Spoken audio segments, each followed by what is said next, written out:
Sir. ठीक है। बिल्कुल।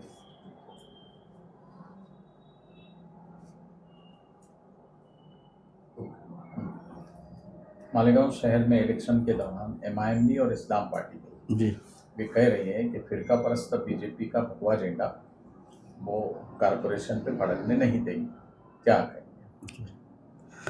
देखो, मालेगांव सेंट्रल की राजनीति तो अपने समझ के बाहर है। उसकी वजह यह है कि मालेगांव सेंट्रल में हमारा एक कैंडिडेट है नहीं भाजपा का। उसके बाद भी मालेगांव के शहर में एमआईएम पार्टी और इस्लाम पार्टी फिरका परस्तों के नाम से ही इलेक्शन लड़ रही है, जबकि सबसे बड़ी फिरका परस्त पार्टी एमआईएम पार्टी है, जिसने अपने जलसों में, भाषण में, इनके स्टेटमेंट देखो आप, सिर्फ वो फिरके वारियत पर बात होती है। जलसों में ये धार्मिक नारे लगाते, अपने जलसों में फिरका परस्ती की बात करते, डेवलपमेंट पे बात करते नहीं ये लोग। इनकी कोई भी स्पीच, कोई भी जलसा देख लो आप, सिर्फ फिरका परस्ती की बात करते, ना डेवलपमेंट की बात करते, ना राजनीति में विकास की बात करते।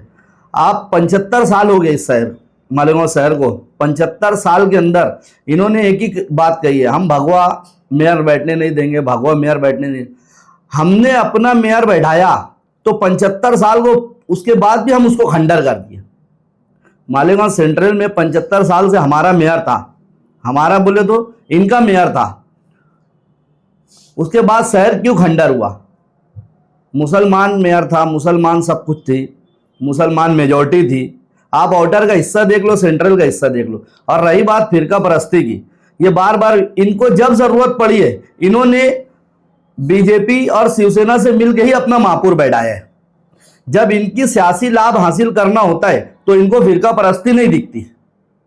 आज शहर को गुमराह कर रहे हैं लोग, मुसलमानों को गुमराह कर रहे हैं और मुसलमानों से कह रहे हैं कि फिरका परस्तों के खिलाफ है। फिरका परस्त, सबसे बड़ी फिरका परस्त पार्टी एमआईएम है, जिसने पूरे देश का वातावरण और माहौल खराब करके रखा है।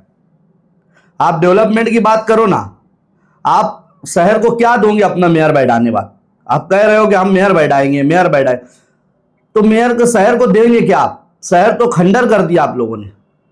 पीछे 75 साल से 2002 के पहले सदर बल्दिया था, 2002 के बाद महापौर बैठे। जो जो जो जो सियासी पार्टी अपने शहर मालेगांव सेंट्रल में रही है, उसने सिर्फ अपना खुद का विकास किया है। हमारे शहर के लीडर मजबूत से मजबूत तर होते गए, इनका डेवलपमेंट हुआ, इनके पास लग्जरी गाड़ी आते गई, इनके पास बंगले बने, इनके फार्म हाउस बने, इनके घर बने। मालेगांव सेंट्रल से कोई भी लोकल आदमी का विकास नहीं हुआ, कोई भी लोकल कार्यकर्ता, कोई भी लोकल आदमी, कोई भी वोटर का विकास नहीं हुआ। सिर्फ इनका विकास हुआ। ना मालेगांव की सड़कें बनी, ना गार्डन बने, ना डेवलपमेंट हुआ। अब हमें इन सब से हट के, मालेगांव शहर वासियों से अपील करना चाहता हूँ, इन सब से हट के हमको डेवलपमेंट की राजनीति करना चाहिए, हमको डेवलपमेंट पे वोट देना चाहिए, हमको डेवलपमेंट जो कर सके जो पार्टी, उसका साथ देना चाहिए।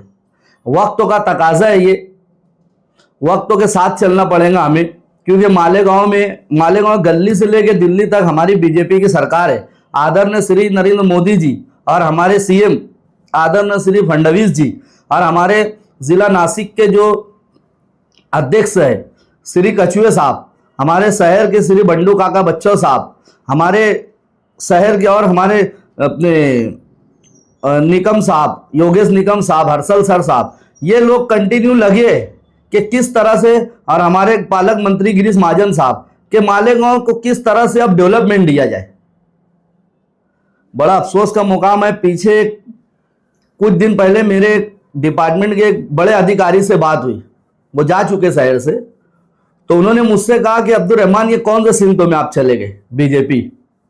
मौला सर, वक्तों के साथ चलना पड़ेगा। तो उन्होंने बड़े अफसोस के साथ कहा मुझसे कि मुझे बहुत दया आई मालेगांव सेंट्रल पे, कि जब मालेगांव की सेंट्रल की मैं रास्ते में गुजरता था, महल्लों में जाता था, तो मुझे रोना आता था कि किस तरह से मुसलमानों की इन्होंने भेड़ बकरी की जिंदगी करके रख दी है। अतिक्रमण ले लो, कोई चीज का डेवलपमेंट नहीं, कुछ नहीं। किस तरह से जिंदगी मुसलमान सेंट्रल के जी रहे, और ये मुसलमानों का दम भरते कि बीजेपी आ जाएंगी तो ये होगा, बीजेपी आ जाएंगी तो वो होगा। 11 साल से बीजेपी की सरकार है। बीजेपी सिर्फ विरोध करती है इनलीगल काम का।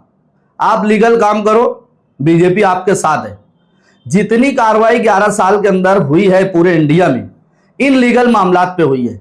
कोई भी एक लीगल मामलात आप बता नहीं सकते जिसको बीजेपी ने बैंड किया हो। यूपी में स्लाटर हाउस का मामला रहा, तो वहां भी आप जाकर देखो, जितने गैर कानूनी स्लाटर हाउस थे यूपी में, उसमें बैंड किया गया।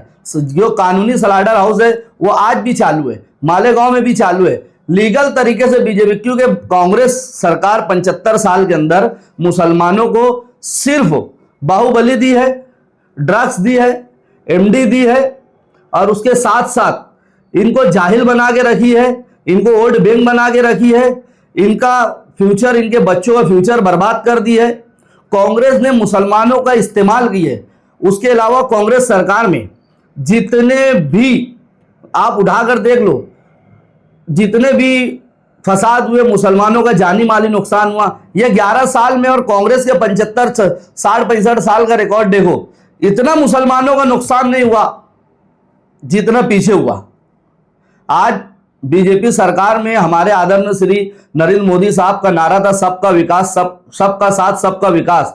आप अगर उसका 11 साल की स्टडी करो, कितने मुसलमान रिहा हुए, कितने मुसलमान आईएएस ऑफिसर बने, कितने मुसलमान आप अपने उस यानी लीगल तरीके पर जा रहे काम के, इन लीगल काम बंद हो रहा, लीगल तरीके पर जा रहे, डेवलपमेंट की तरफ जा रहे।